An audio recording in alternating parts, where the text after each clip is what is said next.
So we're going to use this idea of coordinate traces to try to understand some other cases of quadric surfaces. This is going to be something called an elliptic paraboloid. And the names that are given are little teasers. They tell you exactly the kinds of curves you're going to expect when you have the trace. A generic equation for an elliptic paraboloid looks like this. And the key feature is that you've got a linear variable, and then you've got these other quadratic variables. Now, it doesn't matter which of the letters is linear. What's important is that one of the variables is linear and the others are quadratic. If you were to say z equals k, so in this particular case, you could take this equation, you will generate ellipses. And you could just pause the video and study that for yourself. You're essentially going to have x squared over some number, y squared over some number equals a constant. When x is equal to constant, what's going to happen is you will generate parabolas. And again, you could see that from the equation. If you freeze the x values, you'll get some z is y squared, which is a parabola. Similarly, for y is equal to a constant, you'll get another parabola. Putting all of those things together, what would end up happening is that as those traces slide up and down, you're going to generate different parabolas, different ellipses. You will end up with some sort of bowl. And this is what an elliptic paraboloid is. There's an axis of symmetry, and that axis of symmetry has to do with the linear variable. So if the z is by itself, the bowl is opening up to the z-axis. If the y was by itself as the linear variable, it would point in the y direction. Now, what's important to note here is that when I give you these equations, these are written in standard form here. It's going to be important for us to be able to recognize these equations in standard form so that we can identify which quadric surface we have. Now remember, this bowl shape, it's not solid, it's not filled, there's nothing inside. It's essentially a sheet of paper that's been wrapped up into a shape of a bowl. Another common case is a hyperboloid of one sheet. Now that sounds like a funny name, and you'll see in a moment exactly why that is. So its standard form is something like this. What you'll see from this standard form is that all three of the variables are quadratic. It equals 1 on one side, but one of these variables is negative. And so for the negative variable, the traces are going to be ellipses in that direction. But for the positive variables, these traces are going to be hyperbola. Now, to try to illustrate this to you, I'm going to do the exact same thing I was mentioning. You're going to have ellipse in the z equals k direction. There's the ellipse. I know it's in the z equals k because that's the single negative variable. In the other two directions, I'm going to have a hyperbola in one, and in the other case, similar idea. I'll have another hyperbola in the other one. X equals a constant, this is y equals a constant.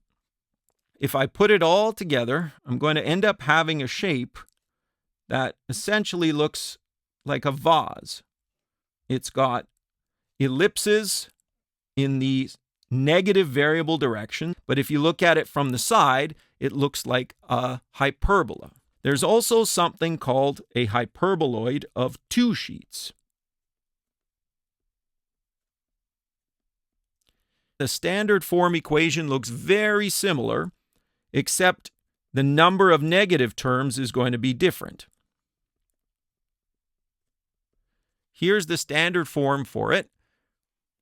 The terms with the negative, the traces are going to be hyperbolas. So when I say the traces, that means the x trace and the y trace. The term with the positive, the trace is going to be an ellipse. But because of the sign here, only one positive sign, I'm going to say that this is going to be ellipses with gaps. Now, to try to illustrate that to you, in the z equals k situation, I will have ellipses. In the x equals k situation, I will have hyperbolas. And in the y equals k situation, I will also have hyperbolas. If I put this all together, what's going to end up happening is that I'll have two bowl shapes, and there's a gap in between them. The positive variable, the only variable with the positive sign here, this is the axis of symmetry.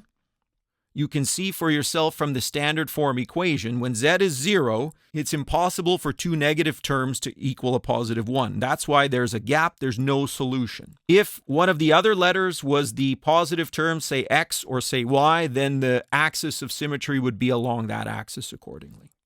Now, earlier I talked about conic sections to talk about the equations that we were going to deal with. We can also talk about cones as their own special surface. The equation of a cone in standard form here has no constant term, but one of the variables is by itself, whereas the other two are on the other side. So the variable that's by itself, this is going to be the axis of symmetry. The traces are going to be ellipses, whereas in this particular case, the terms that are together on one side, the traces, when x is equal to k and y is equal to k, I will get hyperbolas. But when x equals y equals 0, these traces, then I'm going to get lines. So I've got a picture of this below. Traces are non-zero numbers, I'll have hyperbolas, but when they are 0, I'll get this special case of a line. So what ends up happening is this yellow shape that you see here. You get essentially a cone that looks like this. The axis of symmetry of the cone is exactly the variable that was by itself on one side of the equation. Now, finally, there's one more common case that we're going to talk about called a hyperbolic paraboloid. Now, the standard form version that I'm going to give here is a little different than textbook because I'm putting the y variable as positive on its own, and this is because I want to get the traces a little better. This is reminiscent of a paraboloid because there's a single variable z that's linear. So the linear variable, its traces are going to be hyperbolas. And if I talk about the other two variables, the quadratic variables, its traces are going to be parabolas, hence the name hyperbolic paraboloid.